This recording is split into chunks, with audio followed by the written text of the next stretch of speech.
दूसरी शादी। आदि की शादी के लिए उसके मम्मी पापा रिया के घर जाते हैं। अरे कैसे कर दे शादी भाई साहब, आपका बेटा तो अभी कुछ करता ही नहीं है। सुना है आगे पढ़ाई करने के लिए शहर भी जा रहा है। तभी तो भाई साहब हम चाहते हैं कि शहर जाने से पहले इसकी शादी कर दे। और कमाने का क्या है, हर कोई तो पढ़ लिख कर कमाता ही है।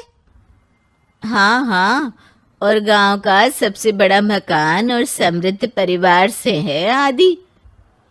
मुझे तो समझ में ही नहीं आता, इतनी जल्दी शादी।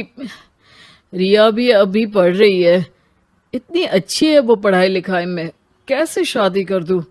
आप लोग थोड़ा समय दे।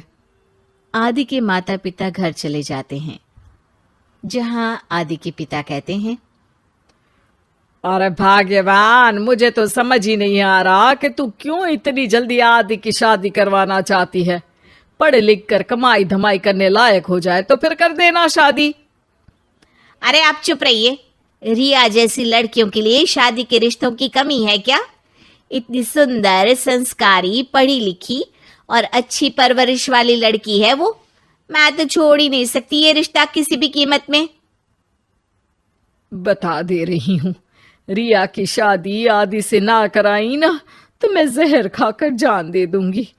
पूरे गांव में नाम है उन लोगों का, नौकर चाकर कितने लगे हैं उनके घर में। अरे मेरी बेटी तो राज करेगी, राज। और इस तरह ना चाहते हुए भी रिया की शादी आदि से हो जाती है। अरे बेटी, ये ले तेरी किताबें, पढ़ाई बिल्कुल ना छोड़ना। तू तो मेरी गर्व करने वाली बहू है, बड़ा नाम है तेरा गांव में। हाँ, आखिर पसंद किसने किया है रिया को आदि के लिए? आदि को गांव की रिया इतनी पसंद नहीं होती है। अरे यार, तू तो बड़ा लक्की निकला, रिया जैसी लड़की से तेरी शादी हो गई। अरे लक्की की क्या बात है, वो भी तो मेरे जैसे लड़के की बीवी बनकर किस्मत वाली बनी है ना। अरे अब तो तू रह नहीं दे, ना तो तू कमाता है ना ही पढ़ने में अच्छा है। क्या है तुझ में? बस पैसा, और वो भी बाप का। आदि को दोस्तों की बात पर बहुत गुस्सा आता है। पिताजी, मैं शहर जाना चाहता हूँ आगे की पढ़ाई के लिए। अरे बेटा, लेकिन यहाँ की पढ़ाई तो पहले पूरी हो जाए। नहीं नहीं, अब मैं किसी भी हालत में शहर में ही रहकर पढ़ाई करूंगा। रिया को आदि का ये व्यवहार अजीब लगता है कि अचानक नई शादी के बाद आदि ऐसा क्यों बोल रहा है। खैर, आदि पढ़ाई के लिए शहर चला जाता है और रिया गांव में रहकर सास ससुर की सेवा करती और बचे वक्त में पढ़ाई। अरे देखो, दामाद जी तो शहर चले गए, हमारी बेटी बेचारी अकेली रह गई। उसे कुछ दिनों के लिए यहीं बुला लाओ ना। रिया की माँ रिया के ससुराल उसे लेने जाती है कि उसके सास ससुर कहते हैं, अरे नहीं नहीं बहन जी, हमारा मन तो रिया के बिना नहीं लगेगा। हाँ माँ, इनको तो शहर जाना ही था पढ़ाई के लिए, बस थोड़ा पहले चले गए। माँ खाली हाथ वापस आ जाती है। आदि शहर में मन लगाकर पढ़ाई करता है और इंजीनियरिंग के लिए दाखिला ले लेता है, तो वहीं रिया भी एमए की पढ़ाई में प्रवेश लेकर समाज सेवा में मन लगाती है। तुझे देखकर लगता है कि मैंने तेरे साथ ठीक नहीं किया बेटी। शादी तो करवा दी लेकिन पति का साथ नहीं मिला। अरे तो क्या हुआ, जैसे मैं अपने माँ पापा के साथ थी वैसे अब आप दोनों के साथ हूँ, है ना? सास खुश हो जाती है।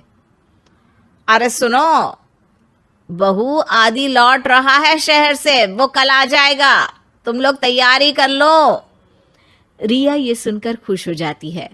वो सोच लेती है कि अब वो कुछ दिनों तक आदि के साथ क्वालिटी टाइम बिताएगी, लेकिन जब आदि घर आता है तो उसके साथ होती है एक शहर की लड़की जो जींस और टॉप में होती है।